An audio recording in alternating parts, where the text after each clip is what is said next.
নবী আলাইহিস সালাতু ওয়াস সালাম ইন্তেকাল হয়ে যাওয়ার পর যখন ইসরাফিল আলাইহিস সালাতু ওয়াস সালাম সিংহা ফুৎকার দিবেন, কি দিবেন? কথা বলে না, সিংহায় ফুৎকার দিবেন দুনিয়া ধ্বংসের জন্য আল্লাহ তাআলার হুকুমে। প্রথম ফুৎকার দেওয়ার পরে পৃথিবীর মধ্যে কম্পন সৃষ্টি হবে। দ্বিতীয় ফুৎকার দেওয়ার পরে আসমান জমিন পাহাড় পর্বত তুলার মতো উঠতে থাকবে, বাতাসের সাথে কি করতে থাকবে? উঠতে থাকবে। এরকম ভাবে পরের ফু যখন দিবেন আসমান জমিন চৌচির হয়ে যাবে।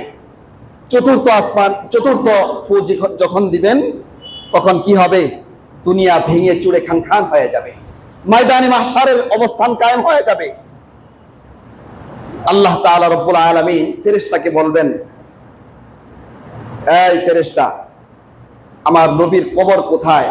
আমার নবীকে তার কবর থেকে উঠাইয়া আসমানে নিয়ে আসো। সুবহানাল্লাহ বলবেন না? ফেরেশতারা হযরত ইসরাফিল আলাইহিস সালাতু ওয়াস সালাম তাকে এই দায়িত্ব দেওয়া হবে। ইসরাফিল আলাইহিস সালাতু ওয়াস সালাম এই সিংহায় যে ফুৎকার দিছে এই ভয়ে তার কলিজা টলিজা শুকায়া পানি হয়ে গেছে, কাঠ হয়ে গেছে। নবীজির কবর কোথায় এটা তার জেহেনের মধ্যে স্মরণ থাকবে না। নবীজির কবর কোথায়? পৃথিবী তো পুরা পৃথিবী জমিন হয়ে গেছে, কবর সব সমান হয়ে গেছে, কোথায় কার কবর এটা তার ওই দিন কোনো দিশেহারা থাকবে না। আল্লাহ তাআলা যখন হুকুম করবেন, হুকুম হওয়ার সাথে সাথেই সকল কবরবাসী তার কবর থেকে ভেঙে চুরে উঠে পড়বেন। কিন্তু হুকুম করার আগ পর্যন্ত দুনিয়া সব জমিন থাকবে কি লেভেল থাকবে। কোন কবরের উঁচা কবর দেখলে তো বোঝা যায়, এরকম বোঝার কোনো কায়দা ওই দিন থাকবে না। ইসরাফিল আলাইহিস সালাতু ওয়াস সালাম ভয়ে নবীজির কবর কোথায় এটাও ভুলে যাবে। হঠাৎ করে দেখবে আল্লাহ তাআলা রব্বুল আলামিন নবী আলাইহিস সালাতু ওয়াস সালামের আল্লাহ তাআলার হুকুমে নবীজির কবর থেকে একটি নূর বের হয়ে আসমানের দিকে যাচ্ছে। বলি সুবহানাল্লাহ। হযরত ইসরাফিল আলাইহিস সালাতু ওয়াস সালাম নবীজির এই কবর থেকে নূর বের হওয়াকে দেখে ফেলবেন। ইসরাফিল আলাইহিস সালাতু ওয়াস সালাম নূর বের হওয়া দেখে বুঝবেন এটাই রাহমাতুল লিল আলামিনের কবর। নবী আলাইহিস সালাতু ওয়াস সালামকে সালাম জানানো হবে, কুম বিইজনিল্লাহ ইয়া রাসূলুল্লাহ, আল্লাহ তাআলার হুকুমে আপনি জমিন থেকে উঠে দাঁড়িয়ে যান, কবর থেকে উঠে যান। আল্লাহ তাআলার হুকুমে নবী আলাইহিস সালাতু ওয়াস সালাম তার কবর থেকে উঠে দাঁড়াবেন। নবী আলাইহিস সালাতু ওয়াস সালাম যখন তার কবর থেকে উঠবেন তখন তিনি উঠবেন আর বলবেন, রব্বি হাবলি উম্মতি, রব্বি হাবলি উম্মতি। আমি নবীজির পরে দুনিয়া থেকে আসার পরে আমার উম্মতের কি অবস্থা হবে? ময়দানে মাহশারের অবস্থা কায়েম হয়ে গেছে, আমার উম্মতগুলা জান্নাতি হবে না জাহান্নামী হবে। এই চিন্তায় পেরেশান হইয়া আল্লাহর নবী জনাবে মুহাম্মদুর রাসূলুল্লাহ সাল্লাল্লাহু আলাইহি ওয়াসাল্লাম উম্মতি উম্মতি বলে কাঁদতে থাকবেন। কিতাবের মধ্যে আসছে যখন নবীজি কবর থেকে উঠবেন তখনও উম্মতি উম্মতি বলে বলে উঠবেন। বলি সুবহানাল্লাহ। নবীজি উম্মতদেরকে কত ভালোবাসেন। ময়দানে মাহশারের অবস্থা কায়েম হয়ে যাবে, পরিস্থিতি চলে আসবে। এই পরিস্থিতির মধ্যে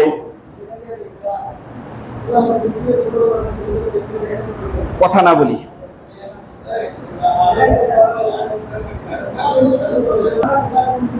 আল্লাহুম্মা বারিক আলা কারো কোনো কথা থাকলে নামাজের পরে বলবো ইনশাআল্লাহ, ঠিক আছে? তো যে কথা বলতেছিলাম, নবীজি যখন উঠবেন কবর থেকে, ওঠার সময়ও উম্মতি উম্মতি বলে বলে নবীজি উঠবেন। কিতাবের মধ্যে আসছে নবী আলাইহিস সালাতু ওয়াস সালাম উঠবেন, ওঠার পরে কিয়ামতের মাঠ কায়েম হয়ে যাবে। আল্লাহ তাআলা রব্বুল আলামিন ফুলসিরাতের পুল অবস্থান করাবেন, ফুলসিরাতের পুল দাঁড় করায় দিবেন, মিজানের পাল্লা বসায় দিবেন, হাউজে কাউসারকে আল্লাহ তাআলা তৈয়ার করে দিবেন, রেডি করে দিবেন। দুনিয়ার মধ্যে যে সমস্ত বান্দারা আল্লাহ তাআলা সকল বিধান পালন করেছে, নবী আলাইহিস সালাতু ওয়াস সালামের তরিকা অনুযায়ী চলেছে, সুন্নতের উপরে আমল করেছে, সকল নেক আমল করার পরেও হঠাৎ করে আমাদের গুনাহ হয়ে যায় কিনা? কথা বলেন, যায় কিনা গুনাহ হয়ে? মনের অজান্তে অনেক গুনাহ হয়ে যায়। যেই গুনাহগুলো হওয়ার পরে আমরা তওবা করতেও ভুলে যাই, আল্লাহর কাছে ক্ষমা প্রার্থনা করতেও ভুলে যাই। নবী আলাইহিস সালাতু ওয়াস সালাম বলতেছেন, বান্দা যদি গুনাহ করার পরে আল্লাহর কাছে তওবা করে, তওবা করার সাথে সাথে আল্লাহ তাআলা বান্দার ওই কৃত গুনাহটাকে maaf করে দেয়, বলে সুবহানাল্লাহ। আর যদি কোনো বান্দা যদি তওবা না করে, তাহলে ওই গুনাহটা তার আমলনামার মধ্যে ওইভাবেই থেকে যায়। কিয়ামতের ময়দানে আল্লাহ তাআলা রব্বুল আলামিন যখন বান্দার আমলনামা তার ডান হাতের মধ্যে যখন বের করবেন, আমলনামা খোলার পরে আল্লাহ তাআলা দেখবেন বান্দার তো জীবনের সকল কিছুই ভালো আমল, নেক আমল, কিন্তু মাঝে মধ্যে একটা দুইটা গুনাহ দেখা যায়, যে গুনাহগুলোর কারণে, যে পরিমাণ নেকির কারণে বান্দার মিজানের পাল্লা ওজন করতে সঠিক হবে, কি হবে, সুবিধা হবে, ভালো হবে, যে পরিমাণ নেকির কারণে বান্দা জান্নাতের ফয়সালা হবে, ওই পরিমাণ নেকি নাই, তার থেকে দুই একটা নেকি বান্দার আমলনামার মধ্যে সব পড়ে গেছে। আল্লাহ তাআলা বান্দাকে বলবেন, যাও তুমি কোথাও থেকে দুই একটা নেকি নিয়ে আসো, একটা নেকির জন্য তোমার জান্নাতের ফয়সালা হইতেছে না। বান্দা দিশেহারা পাগলের মতো হয়ে এই ময়দানে মাহশার ঘুরতে থাকবে, হাসরের ময়দানে ঘুরতে ঘুরতে বান্দার সাথে বাবার সাথে দেখা হয়ে যাবে। বাবাকে বলবেন, সন্তান, বাবা, দুনিয়ার মধ্যে আপনি কত আদর স্নেহ মায়া দিয়ে আমাকে লালন পালন করতেন বাবা, এই সময়ের মধ্যে আমার একটা নেকি এমন শর্ট পড়ে গেছে, এমন প্রয়োজন যে একটা নেকি হইলে আল্লাহ তাআলা আমাকে জান্নাতের ফয়সালা করে দিবেন, বাবা আমাকে একটা নেকি দেন। বাবা তাকে তার দিক থেকে মুখ ঘুরায় নিবে, মুখ ফিরায় নিবে। আল্লাহ তাআলা রব্বুল আলামিন কোরআনের মধ্যে বলতেছেন, ইয়াউমা ইয়াফিরুল মারউ মিন আখিহি ওয়া উম্মিহি ওয়া আবিহি ওয়া সাহিবাতিহি ওয়া বানিহি। ওই দিন বাবা সন্তানকে চিনবে না, সন্তানকে বাবা দূর দূর করায় তাড়ায় দিবে। সন্তান বাবার কাছ থেকে নেকি না পাইয়া হয়রান হয়ে পেরেশান হয়ে ঘুরতে থাকবেন, হঠাৎ করে মার সাথে দেখা হয়ে যাবে, মাও তাকে তাড়ায় দিবে। তার আপন ভাইয়ের সাথে, সহোদর ভাইয়ের সাথে দেখা হয়ে যাবে, তার সহোদর ভাই অস্বীকার করবে, দুনিয়ার মধ্যে আমার কোনো ভাই ছিল না। এরকম ভাবে যখন বান্দা পেরেশান হয়ে ঘুরতে থাকবেন, মিজানের কাছে যাবেন, বান্দার মিজান, তাকে জান্নাতের ফয়সালা করা হবে না। ফুলসিরাতের পুলের কাছে যাবে, ফুলসিরাতের পুল পার হতে দেওয়া হবে না। যখন হাউজে কাউসারের পানির কাছে আসবে বান্দা, ওই যে নেকির অভাব, জান্নাতের ফয়সালা হয় নাই, এজন্য সব জায়গা থেকেই আল্লাহ তাআলা তাকে বিতাড়িত করে দিচ্ছেন, ফেরেশতারা তাকে কোথাও স্থান দিচ্ছেন না। এরকম ভাবে বান্দা ঘুরতে থাকবে পেরেশানের মতো, পাগলের মতো জাহান্নামের দিকে যাইতে থাকবে, জান্নাতের দিকে যাইতে থাকবে, দিক বিদিক ছুটাছুটি করতে থাকবে, কোথাও যখন তার কোনো অবস্থান হবে না, এক পর্যায়ে বান্দা সেই গুনাহের বোঝা লইয়া একদম হাউজে কাউসারের নিকটবর্তী দাঁড়ায় থাকবে। হাউজে কাউসার তাকে পান করতে দিবেন না ফেরেশতারা। আল্লাহর নবী জনাবে মুহাম্মদুর রাসূলুল্লাহ দুনিয়ার মধ্যেই একজন উম্মতের জন্য শুধু নবী দয়ার কান্ডারি ছিল, বিষয়টা কিন্তু এমন না। এই হাদিস থেকে আমরা একটা জিনিস স্পষ্টভাবে বুঝতে পারবো, সেটা হলো নবী আলাইহিস সালাতু ওয়াস সালাম দুনিয়ার সকল মানুষের জন্য যেমন ভাবে রহমাতুল লিল আলামিন হিসেবে সাব্যস্ত হয়েছিল, আখিরাতের ময়দানে আল্লাহ তাআলা রব্বুল আলামিন নবীজিকে ঠিক তদ্রূপ ভাবে দুনিয়ার মধ্যে যেমন উম্মতের প্রতি তিনি মায়াশীল ছিল, দয়াশীল ছিল, আখিরাতের ময়দানে একজন উম্মতের জন্য তার চাইতে দ্বিগুণ ভালোবাসা নিয়ে নবীজি খবর থেকে উঠবে, বলি সুবহানাল্লাহ। নবী আলাইহিস সালাতু ওয়াস সালাম হাউজে কাউসারের পাশে গিয়া দাঁড়াবেন, আবার মিজানের পাল্লার পাশে গিয়া দাঁড়াবেন, আবার সেই কি করতেছে ফুলসিরাতের পাশে গিয়া দাঁড়াবেন। নবী আলাইহিস সালাতু ওয়াস সালাম দিক বিদিক ছুটাছুটি করতেছে, কোথায় আমার উম্মত থেকে যাচ্ছে, তাদেরকে সুপারিশ করে, তাদেরকে শাফাআত করে জান্নাতের ফয়সালা করে দিতে হবে। এই টেনশনে সকল মানুষ যখন টেনশনে চিন্তায় পেরেশান, আমার জান্নাতের ফয়সালা হইতেছে না, আমাকে মনে হয় আল্লাহ তাআলা জাহান্নামের দিকে পাঠায়া দিবে, কিন্তু নবীর চিন্তা হলো, নবীর পেরেশানি হলো, নবীর টেনশন হলো আমার কোন উম্মত যেন জাহান্নামের দিকে না যায়, আল্লাহর কাছে সুপারিশ করে হলেও যেন আমার সকল উম্মতদেরকে আজকে পার করাইয়া আমি জান্নাতের দিকে পাঠায়া দিতে পারি, বলি সুবহানাল্লাহ। এই চিন্তায় পেরেশান হইয়া নবীজি মিজানের পাল্লার কাছে দাঁড়ায় থাকবে, দেখবে ওখানে অনেকজন উম্মত দাঁড়ায় আছে যাদেরকে একটা নেকির অভাবে জান্নাতের ফয়সালা হইতেছে না। কারো দুইটা নেকির অভাবে জান্নাতের ফায়সালা হইতেছে না। আবার নবীজি এদেরকে ফায়সালা করে দিয়ে নবী আলাইহিস সালাতু ওয়াস সালাম মিজানের পাল্লার উপরে এক পাশে বান্দার ওই সমস্ত বান্দার আমলগুলো তুলে দেওয়া হবে, অপর পাল্লার মধ্যে বান্দা দুনিয়ার মধ্যে জীবিত থাকা অবস্থায় নবীজি খুঁজবেন যে আমার উপরে কোনোদিন বান্দা দরুদ পড়ছিল কিনা। যখন দেখবেন আমলনামার মধ্যে দরুদ আছে, আল্লাহ তাআলা রব্বুল আলামিনের হুকুমে নবী আলাইহিস সালাতু ওয়াস সালাম দরুদের পাল্লাটা মিজানের আরেক পাল্লার উপরে তুইলা তার নেকির পাল্লাকে ভারী বানাইয়া ওই সমস্ত বান্দাদেরকে জান্নাতের ফায়সালা করে দিবে বলে সুবহানাল্লাহ। যখন মিজান ওয়ালারা বেঁচে যাবে তখন নবী দৌড় দিয়ে যাবেন হাউজে কাউসারের পাশে। হাউজে কাউসারের পাশে যখন নবী যাবেন, যাওয়ার পরে দেখবেন একই ঘটনা, এখানে অনেকজন বান্দা বান্দি দাঁড়ায় আছে যাদেরকে একটা গুনার কারণে, একটা নেকির কারণে বা দুইটা নেকির কারণে তাদেরকে কি করতেছে না, হাউজে কাউসারের পানি পান করানোর অনুমতি দেওয়া হচ্ছে না।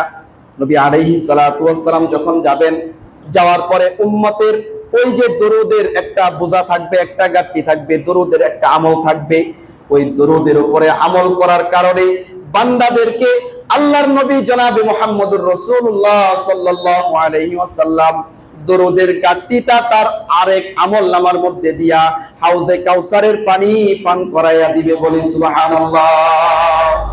হাউজে কাউসারের পানি পান করানো শেষ হয়ে গেছে, নবী আলাইহিস সালাতু ওয়াস সালাম দৌড়ে যাবেন ফুলসিরাতের পুলের পারে, গিয়া দেখবেন ওখানেও কিছু সংখ্যক বান্দা বান্দি দাঁড়ায় আছে যাদের কাছে এত পরিমাণ নেকি নাই যে নেকির মাধ্যমে তারা বিদ্যুতের গতির ন্যায় ফুলসিরাতের পুল পার হয়ে যাইতে পারে। নবী আলাইহিস সালাতু ওয়াস সালাম তাদের আমলনামার মধ্যে দরুদের গাঁটটি বসায় দিবেন।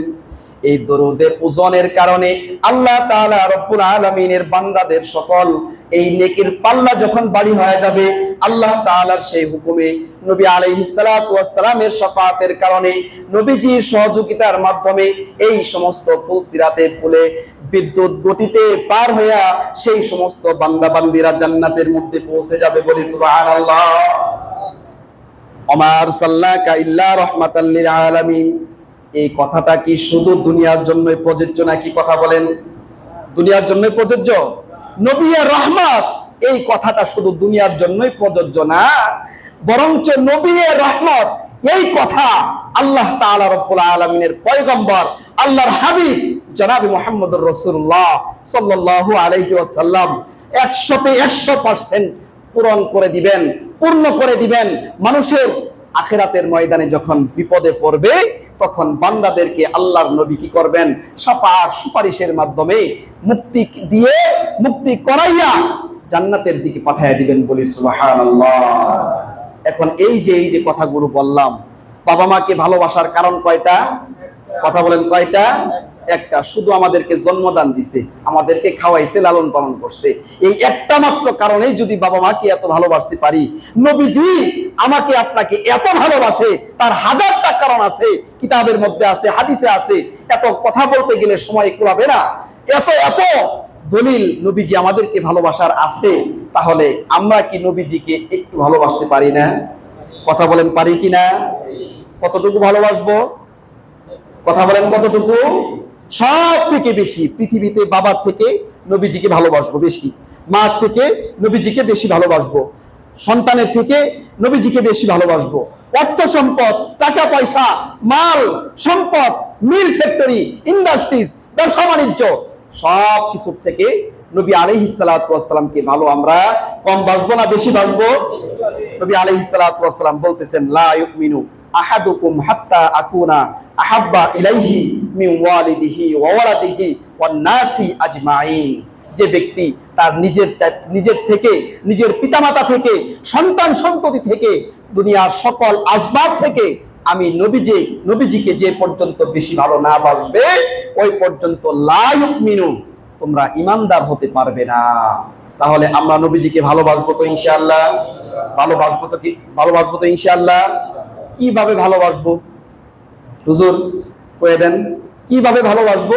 নবীজিকে ভালোবাসার একটাই রাস্তা, সেটা হলো নবীজির দেখানো পথ অনুযায়ী চলা, নবীজিকে অনুসরণ করা। যে অনুসরণটা আমরা মেসিকে করি, ওই অনুসরণটা নবীজিকে করব। সোজা বাংলা, যে যে অনুসরণটা আমরা প্লেয়ারদেরকে করি, আমরা দুনিয়ার আইডলকে মানুষকে করি, দুনিয়ার আইডল হিসাবে একজন আলেমকে করি, আমার আইডল হিসাবে আমার একজন নেতাকে করি, আমার আইডল হিসাবে আমার একটা বন্ধুকে করি, আমার আইডল হিসাবে আমার অফিসের বসকে করি, আমার আইডল হিসাবে আমার ব্যবসার কলিগকে পার্টনারকে করি। এই অনুসরণটা আমি তাদেরকে না করে কাকে করব? এই কথা বলেন, তাদেরকে না করে কাকে করব? নবীজিকে করব।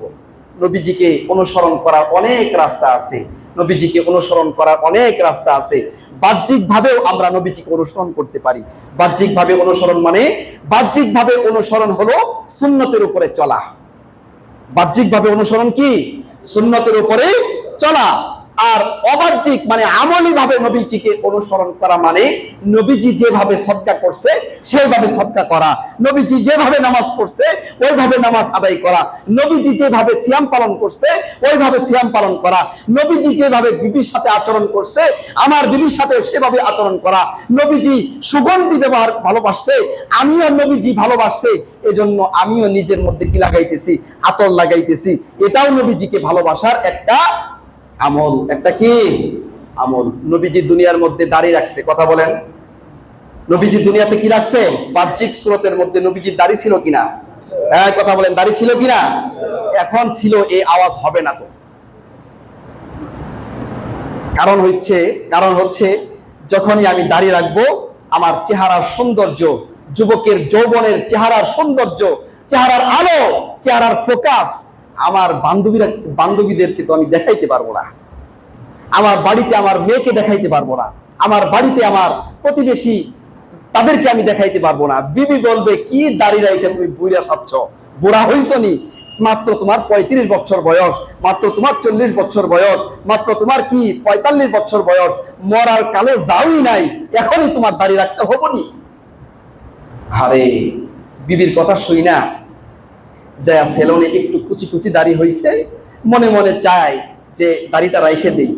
যখনই বিবি এই কথা বলে, মেয়ে, বাবা তুমি তো বুড়া হয়ে গেছো, দুই একটা দাড়ি সাদা হইছে, একটু চুলকাইছে কুচাইছে, সেলুনে গিয়া আহারে নবীজির কলিজার মধ্যে আঘাত লাগাই দিছে।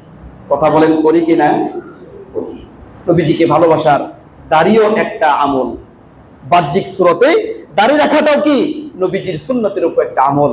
কারণ মানুষ যখন ইন্তেকাল করবে তার বাহ্যিক সুরতের উপরেও কবরের হিসাব নিকাশের বিষয়টা একটু হার্ড হবে, আবার কি হবে, একটু হালকা হয়ে যাবে।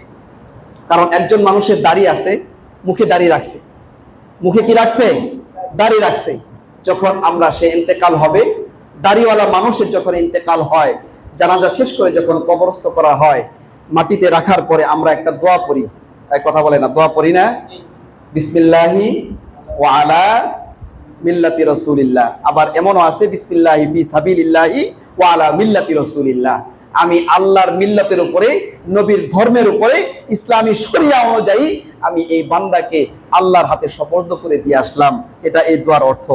কিন্তু যখন আল্লাহর হাতে সুপর্দ করে দিলাম, এটা দিলাম চায়না মাল। এটা কি দিলাম? এটা দিলাম কি মাল? চায়না মাল। প্যাকেট টেকেট সব চায়না। ঠিক আছে? ফেরেশতারা যখন আসবে, আসার পরে এটাকে কোন তরিকায় দেওয়া হয়েছে, ফেরেশতারা বলবেন এটাকে ইসলামিয়তের উপরেই দেওয়া হয়েছে, ইসলামী শরিয়া অনুযায়ী তাকে দাফন করা হয়েছে, তাই নাকি? হ্যাঁ, আচ্ছা প্যাকেটটা খোলো দেখি। প্যাকেটটা খুইলা দেখবে উপরে চাইনিজ প্যাকেট, ভিতরে মাল হইল বাংলা। ভিতরে মাল কি? তার মানে প্রোডাক্ট কি? বাংলা প্রোডাক্ট। দাড়ি নাই, বাহ্যিক স্রোতে সে ধরা খেয়ে গেছে। বাহ্যিক স্রোতে কি খেয়ে গেছে? কথা কি রাগ করতেছেন আমার কথায়? রাগ করেন, সমস্যা নাই। রাগ করেও যদি দাড়ি রাখেন তাও তো উপকার হবে। রাগ করেই যদি দাড়ি রাখেন, বাদ দে, হুজুর কয় প্রতিদিনই রাইখেই ফালাই, যা হয় কপালে। এই রাগ করেও যদি রাইখে ফালান তাও কি ক্ষতি আসেনি? ক্ষতি নাই, টাকা বাইচে যাবে। টাকা কি হয়ে যাবে? সেভ করতে গেলে 50 টাকা লাগে না? এই 50 টাকা দিয়ে আপনার সন্তানের জন্য আপনি মামা বিস্কুট কিনে নিয়ে যাবেন। বুঝছেন নি? আল্লাহ তাআলা রব্বুল আলামিন আমাদের সবাইকে সঠিক বুঝে সুন্দরভাবে আমল করার তৌফিক দান করুন। সকলে বলি আল্লাহুম্মা আমিন। ওয়া আখিরু দাওয়ানা আনিল হামদুলিল্লাহি রাব্বিল আলামিন। আসসালামু আলাইকুম ওয়া রাহমাতুল্লাহি ওয়া বারাকাতুহু।